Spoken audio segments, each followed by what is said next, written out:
Antes da Liga das Nações existir, o vôlei internacional tinha duas competições anuais separadas. No vôlei masculino existia a Liga Mundial, uma competição criada para reunir grandes seleções durante a temporada e movimentar o calendário internacional. No feminino existia o Grand Prix, que cumpriu um papel parecido, mas com outro nome, outra história e outra identidade. Ou seja, o vôlei tinha duas competições importantes, uma para os homens e outra para as mulheres, mas sem uma marca única, sem um formato totalmente padronizado e com uma comunicação que, para quem acompanhava de fora, podia parecer meio confusa. Foi nesse contexto que a Federação Internacional de Vôlei decidiu reformular o calendário. A ideia era criar uma competição mais moderna, mais fácil de entender, com mais apelo comercial, transmissão global e o mesmo conceito para os dois gêneros. E aí nasce a VNL, a Volleyball Nationals League, ou simplesmente para nós, a Liga das Nações do Vôlei. A primeira edição da VNL aconteceu em 2018. A competição chegou substituindo a antiga Liga Mundial no masculino e o antigo Grand Prix no feminino, tentando unificar o produto do vôlei mundial em uma competição anual só, com identidade parecida para homens e mulheres. Na prática, a VNL virou uma espécie de grande vitrine das seleções. Todo ano, as principais equipes no mundo passavam semanas se enfrentando em diferentes sedes, com jogos fortes desde a fase classificatória. E esse é um dos pontos que diferencia a VNL de outras competições. Ela não é um torneio curto. Ela funciona como uma maratona. As seleções viajam, testam o elenco, enfrentam estilos diferentes, somam pontos no ranking e ainda precisam sobreviver à tabela para chegar na fase final. Desde o começo, a proposta era clara: transformar o calendário anual de seleções em algo mais organizado, mais atrativo para o público e mais valioso para transmissões, patrocinadores e federações. No começo, a VNL era disputada com 16 seleções por gênero. Essas seleções passavam por uma fase classificatória longa, com várias semanas de jogo, enfrentando adversários diferentes em sedes espalhadas pelo mundo. Depois dessa primeira fase, as melhores equipes avançavam para a fase final. A ideia era simples de entender: jogar bastante, somar vitórias, subir na tabela e chegar vivo no mata-mata. Mas ao mesmo tempo, a VNL também tinha um lado estratégico. Nem sempre uma seleção entrava com força máxima em todos os jogos. Alguns países usavam a competição para testar atletas jovens, recuperar jogadores importantes, ajustar sistemas de jogo ou preparar o time para o Mundial, Olimpíada e Pré-Olímpico. Por isso, a VNL acabou virando mais do que uma competição por título. Ela virou também um laboratório, um lugar onde as seleções testam novas formações, novos levantadores, novas pontas, novas centrais, novos opostos e até mudanças de geração. Nos primeiros anos, a VNL ainda estava criando sua identidade. O público estava acostumado com os nomes antigos, Liga Mundial e Grand Prix, então a competição precisou se provar. E ela se provou rápido. A VNL conseguiu juntar grandes seleções, bons confrontos e uma frequência de jogos que mantinha o torcedor acompanhando por semanas. Para quem gosta do vôlei, virou quase uma rotina. Toda semana tinha um Brasil contra uma potência, clássico europeu, confronto asiático e seleção tradicional passando sufoco. E isso é uma das graças da VNL. Ela não depende só da final para ser interessante. Muitas vezes, uma partida de fase classificatória já tem um peso enorme, porque pode mexer com a tabela, ranking, moral da equipe e preparação para torneios maiores.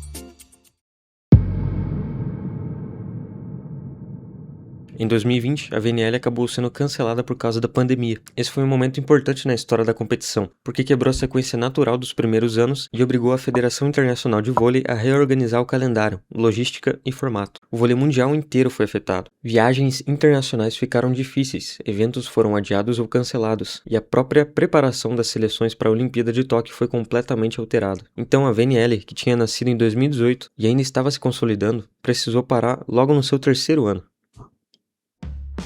Em 2021, a VNL voltou, mas em um formato completamente diferente. Por causa das restrições sanitárias, a competição foi disputada em uma espécie de bolha, em Rimini, na Itália. Ao invés de várias sedes pelo mundo, as seleções ficaram concentradas em um único local. Esse formato não era ideal em termos de clima de torcida, viagem e espetáculo, mas foi a solução encontrada para manter a competição acontecendo. E esse ano também teve um peso especial, porque veio antes da Olimpíada de Tóquio, então muitas seleções usaram a VNL como o último grande teste antes dos Jogos Olímpicos. Foi uma edição diferente, com cara de exceção, mas importante para manter a competição viva. Depois da bolha, a VNL voltou a caminhar para um formato mais próximo do normal. A competição passou a ser organizada em semanas de fase classificatória, com grupos em sedes diferentes e uma fase final depois. A partir desse período, a VNL começou a ficar mais parecida com o modelo que o torcedor conhece hoje. Cada seleção fazia uma quantidade definida de jogos na primeira fase, somava pontos em uma tabela geral e tentava terminar entre os melhores para avançar ao mata-mata. Esse formato ajudou a deixar a competição mais direta. Não era só uma sequência enorme de jogos espalhados, sem tanta clareza para o público. A lógica passou a ser fase classificatória, tabela geral, classificação para as finais e mata-mata. Um detalhe que muita gente esquece é que a VNL também tem impacto no ranking mundial, e isso muda completamente o peso da competição, porque não é só sobre ganhar ou perder um jogo. Dependendo do adversário, da posição no ranking e do resultado, uma vitória pode render pontos importantes, enquanto uma derrota pode custar caro. Isso faz com que a VNL seja importante até quando uma seleção não está brigando diretamente pelo título. Para seleções médias, a competição pode ser uma chance de subir no ranking, ganhar respeito e enfrentar adversários de elite. Para seleções grandes, pode ser uma oportunidade de se manter no topo, testar elenco sem despencar na classificação e preparar o time para competições maiores. Por isso, a VNL virou uma competição com várias camadas. Tem briga pelo título, briga por vaga na fase final, briga por ranking, briga contra o rebaixamento e também tem a disputa interna de cada seleção para definir quem merece espaço no elenco principal. Outro ponto importante é que a VNL virou um grande laboratório técnico. Como a competição acontece todo ano e tem muitos jogos, os treinadores usam esse torneio para testar praticamente tudo: jovens jogadores, novas duplas de ponteiros, levantadores reservas, líberos,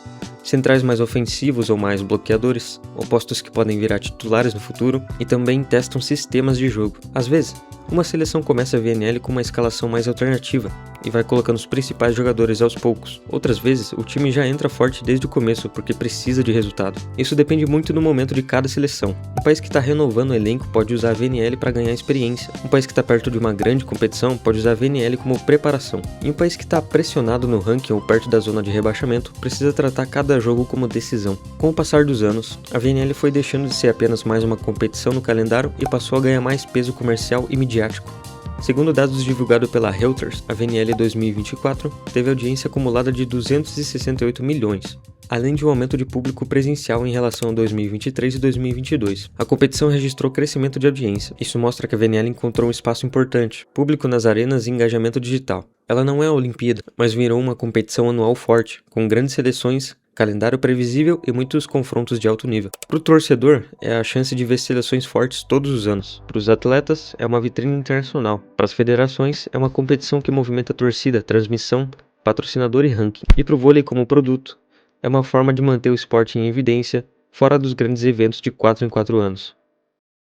Uma das mudanças mais importantes da história da VNL aconteceu em 2025. A competição deixou de ter 16 seleções por gênero e passou a ter 18 seleções no masculino e 18 no feminino. Na prática, isso aumentou o número de países envolvidos e deixou a competição ainda mais ampla. Com 18 equipes, a fase classificatória passou a ser organizada com 3 grupos de seleções por semana, em 3 sedes diferentes. Mas tem um detalhe importante. Mesmo com mais seleções, cada equipe continua fazendo 12 jogos na fase classificatória, ou seja, nem todo mundo enfrenta todo mundo. A classificação é definida por uma tabela geral, considerando os resultados de cada seleção ao longo dessas semanas. Essa expansão também aumentou o tamanho total da competição. Mais seleções significam mais jogos, mais sedes e mais oportunidades para países diferentes e mais confrontos internacionais. Outra mudança importante veio junto com essa expansão. Antes existia uma separação entre seleções consideradas fixas, chamadas de Core Teams, e seleções desafiantes, chamadas de Challenger Teams. Isso gerava uma sensação que algumas seleções estavam mais protegidas do que outras. Com a mudança para 18 equipes, essa divisão acabou. Agora, segundo a própria Federação Internacional do Vôlei, todas as seleções competem em condições iguais, e a equipe pior colocada ao fim da competição pode ser rebaixada. Essa mudança deixa a VNL mais justa e mais cruel ao mesmo tempo. Mais justa porque acaba com a ideia da seleção protegida, e mais cruel porque todo mundo precisa jogar com responsabilidade. Mesmo uma seleção tradicional não pode simplesmente tratar a competição como treino, porque terminar mal pode ter consequência. A VNL, então, ganha uma atenção extra. Não é só sobre quem vai ser campeão, é também sobre quem vai sobreviver. Hoje a VNL funciona como uma grande competição anual entre seleções. Na fase classificatória, as equipes são distribuídas em grupos ao longo de diferentes semanas. Cada seleção joga 12 partidas. Depois, as melhores avançam para a fase final. A partir daí, o torneio entra no mata-mata, quartas de final, semifinais, disputa de terceiro lugar e final. Esse formato cria uma mistura interessante. Na primeira fase, existe regularidade. A seleção precisa pontuar ao longo de várias rodadas. Mas na fase final, não tem conversa. Perdeu? Tá fora da briga pelo título. Então a VNL testa duas coisas diferentes: consistência e poder de decisão. Não adianta começar muito bem e cair na hora decisiva. E também não adianta acordar tarde demais porque a vaga na fase final pode escapar antes. Em 2026, a VNL ganhou mais um papel importante, servir como ambiente de teste para mudança de regras. A Federação Internacional do Vôlei aprovou testes para competições de 2026 envolvendo temas como ações de jogo, desafio de vídeo, interação entre técnico e arbitragem e protocolo pré-jogo. Entre os pontos em teste estão mudanças ligadas ao número de substituições, ao sistema de desafio, a comunicação do técnico com a arbitragem e a forma como certas ações de jogo são interpretadas. Isso é importante porque mostra que a VNL não serve apenas para revelar jogadores ou definir campeões. Ela também pode ajudar a mudar o futuro do vôlei. Se uma regra funciona bem na VNL, ela pode ganhar força para ser adotada em outras competições maiores. Se não funciona, pode ser ajustada ou abandonada. Então, de certa forma, a VNL virou também um campo de testes para o próprio esporte.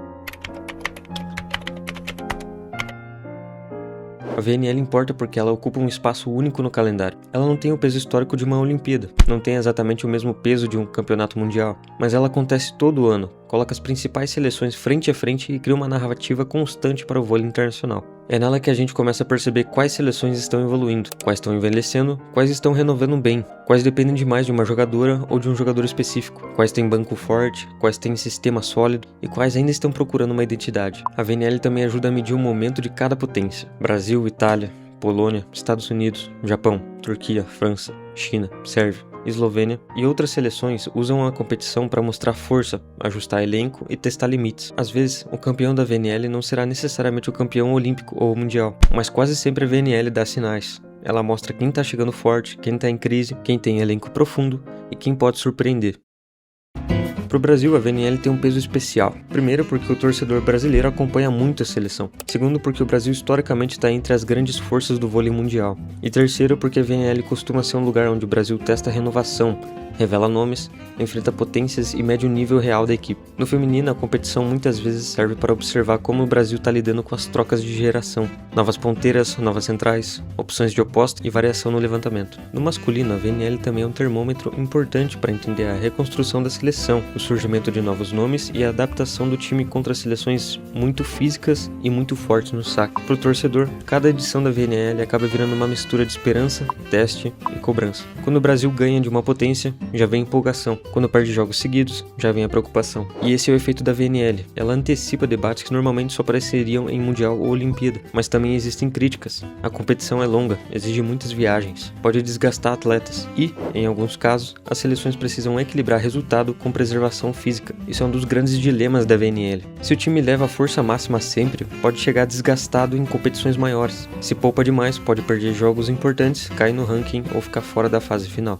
Então os treinadores precisam administrar elenco, viagem, ritmo, lesões e cobrança por resultado. A VNL é bonita para quem assiste, mas pesada para quem joga. No fim das contas, a VNL se tornou uma das competições mais importantes do vôlei mundial, porque ela junta 3 coisas ao mesmo tempo: competição, preparação e vitrine. Ela vale título, mas também vale teste. Vale ranking, mas também vale experiência. Vale presente, mas também aponta para o futuro. Por isso entender a VNL é entender boa parte de vôlei de seleções hoje. Porque muita coisa que aparece depois em Mundial, Olimpíada ou Pré-Olímpico começa a ser desenhada ali, durante aquelas semanas de Liga das Nações. E você que realmente quer evoluir no vôlei, saltar mais alto, atacar com mais potência, começar a se destacar em quadra, eu deixei o link aqui do Salt Pro X na descrição e no comentário fixado. Lá tem um método para você melhorar o seu salto, mesmo treinando em casa ou na academia, sendo iniciante ou avançado. Tem treinos organizados, progressão por semanas, bônus de mentalidade e conteúdos para você evoluir no bloqueio e no ataque também. Então clica no link e dá uma olhada no Salt Pro X que eu sei que você vai gostar.